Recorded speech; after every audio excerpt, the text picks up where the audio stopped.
Hello dear friends, welcome to the YouTube channel of Sankalp classes. तो आज हम आपको मैथ की कुछ टिप्स बताएंगे जो कि आपको अपने एग्ज़ाम में यूज़ करके आप अपने मार्क्स को थोड़ा इम्प्रूव कर सकते हो और अपने टाइम को कंज्यूम कर सकते हो। अगर आपको क्वेश्चन नहीं आए तो आपको क्या करना है, अगर आपको क्वेश्चन आए तो आपको कैसे लिखना है, ठीक है, और आपको अपने एग्ज़ाम को कैसे स्टार्ट करना है, किस तरीके से आपको अपने एग्ज़ाम किस सेक्शन से आपको अपना एग्ज़ाम स्टार्ट करना है और किस तरीके से करना है। तो चलिए स्टार्ट करते हैं वीडियो को आज की। तो इसमें क्या है, आपको पता है आपका जो एग्ज़ाम होगा 5 सेक्शन में आएगा। Section A, section B, section C, section D और सेक्शन ई। एक होगा सेक्शन ए, एक होगा B, section C, section D और सेक्शन ई। ऐसे आपके 5 सेक्शन होगा। सेक्शन ए में आपके 20 क्वेश्चन होंगे, सेक्शन बी के अंदर आपके 5 क्वेश्चन होंगे, सेक्शन सी के अंदर आपके 6 क्वेश्चन होंगे, सेक्शन डी के अंदर आपके 4 क्वेश्चन होंगे एंड सेक्शन ई के अंदर हमारी 3 केस स्टडी होंगे, ठीक है। तो 3 क्वेश्चन होंगे। तो आपको करना क्या है इनके अंदर, तो जो 20 क्वेश्चन होंगे इनमें आपके 18 एमसीक्यूज होंगे और 2 असर्जन रीजन होंगे। सेक्शन बी में 5 क्वेश्चन होंगे, 2 क्वेश्चन में आपको चॉइस मिलेगी। सेक्शन सी के अंदर आपको 6 क्वेश्चन होंगे, 2 क्वेश्चन के अंदर चॉइस होगी। सेक्शन डी के अंदर 4 क्वेश्चन है, 2 क्वेश्चन के अंदर चॉइस होगी। सेक्शन ई के अंदर 3 क्वेश्चन है, हर एक केस स्टडी के अंदर 1 क्वेश्चन में आपको चॉइस मिलेगी। इस तरीके से आपका बोर्ड का एग्जाम आएगा। तो आपको क्या करना है, सबसे पहले अगर टाइम की बता दो, आपको टाइम कैसे बचाना है, किस सेक्शन से आपको स्टार्ट करना है। आपको 15 मिनट पहले आपको एग्जाम मिलता है पढ़ने के लिए, तो आपको उसमें कुछ नहीं पढ़ना। फिर कह रहा हूँ आपको कुछ नहीं पढ़ना। अगर आप उसको पूरा पढ़ोगे तो एक नया क्वेश्चन जो आपको अगर नहीं आएगा ना, तो आपको पूरे एग्जाम में वही सताएगा, जिसकी वजह से आपके मन में एक मायोपिया पैदा हो जाएगा और आप उसको नहीं कर पाएंगे, ठीक है। तो आपको क्वेश्चन वही डराता रहेगा बार बार, ठीक है, कि वो एग्जाम मुझे वो क्वेश्चन नहीं आ रहा, तो इसकी वजह से आपको जो एग्जाम होगा वो रह जाएगा, वो अच्छा नहीं होगा। तो आपको सेक्शन ए से स्टार्ट करना है।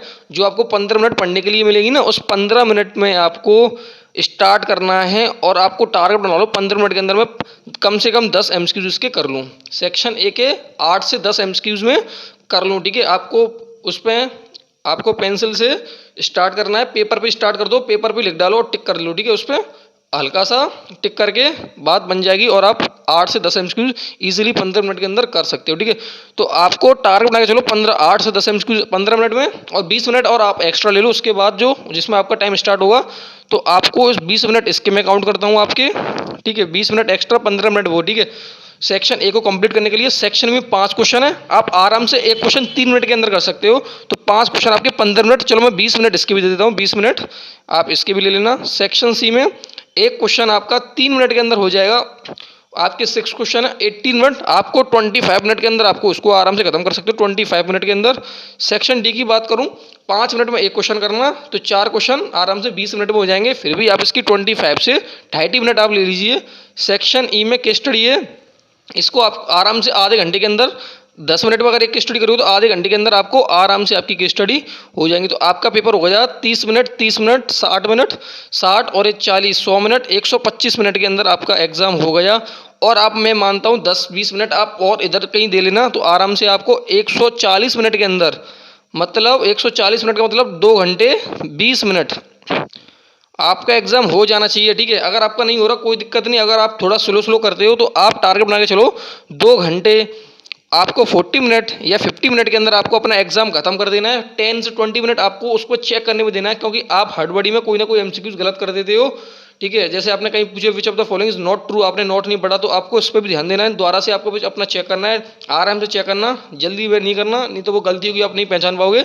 आपने कोई गलत तो नहीं कर दिया, कोई क्वेश्चन आप पे छूट तो नहीं गया, तो उसको आपसे 10 to 20 मिनट आपको उस पर देना है। इसके बाद आपका एग्जाम हो गया। अगर आपको कोई क्वेश्चन नहीं आया तो फिर आप कैसे करोगे, तो इसके लिए मैं एक टिप देना चाहूँगा। जैसे मान लीजिए 5 मार्क्स का सेक्शन डी का क्वेश्चन है जो आपको नहीं आ रहा, मान लो क्वेश्चन आया आपका मोड से, ठीक है, या मीन से आ गया आपका क्वेश्चन, ठीक है, मीन से आया जिसमें आपसे ए और बी पूछ रहा है और आपको टोटल फ्रीक्वेंसी दी है और ठीक है इसका मीन दिया। तो आपको क्वेश्चन में देखो स्टार्ट कैसे करना है। जैसे क्वेश्चन है 5 मार्क्स का, तो आपको इसमें करना है, सबसे पहले लिखना है आंसर इज इक्वल टू जो भी है, जैसे मान लीजिए आपका क्वेश्चन है 32 वाला, तो आंसर 32 डाल के आपको स्टार्ट करना है और आपको लिखना है पहले सबसे पहले गिवन, ठीक है, गिवन डाल के डबल अंडरलाइन करके सेक्शन ए में याद रखना है। अगर आपको एमसीक्यूज कर रहे हो ना, तो जैसे आपने डाला फर्स्ट का बी, अब आपको एक लाइन छोड़नी है, उसके बाद सेकंड का सी, फिल लाइन, ऐसे आपको लाइन छोड़ छोड़ करना, ठीक है। जितना आप अच्छी तरीके से लाइन छोड़ोगे उतना ही उस पर अच्छा इंप्रेशन पड़ेगा।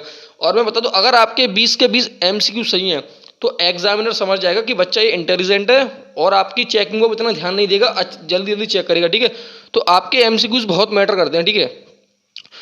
आंसर 32 डाल के गिवन, अब आपको जो गिवन है से आपको इतना तो पढ़ लोगे ना। मीन आपको जैसे मान लो गिवन है, आपको मीन गिवन है कि 42.5, ठीक है। और आपको उसकी टोटल फ्रीक्वेंसी दी है, ठीक है। तो इधर लिख सकते हो आप सम ऑफ फ्रीक्वेंसी, या लिखते हो कैपिटल M, या लिख सकते हो सिग्मा FI जो आपको गिवन है, मान लो 100 गिवन है, ठीक है।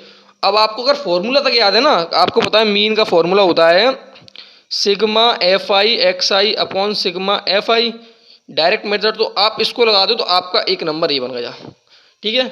और आपको इतना लिखने पे थोड़ा सा और आप एक स्टेप करके तो आपको कम से कम 1.5 से 2 नंबर आपको मिल सकते हैं, ठीक है, इस क्वेश्चन में। तो आपको इतना करोगे तो आपको नंबर मिल रहे हैं, खाली छोड़ने से बढ़िया कुछ नंबर लेके जाओ, ठीक है।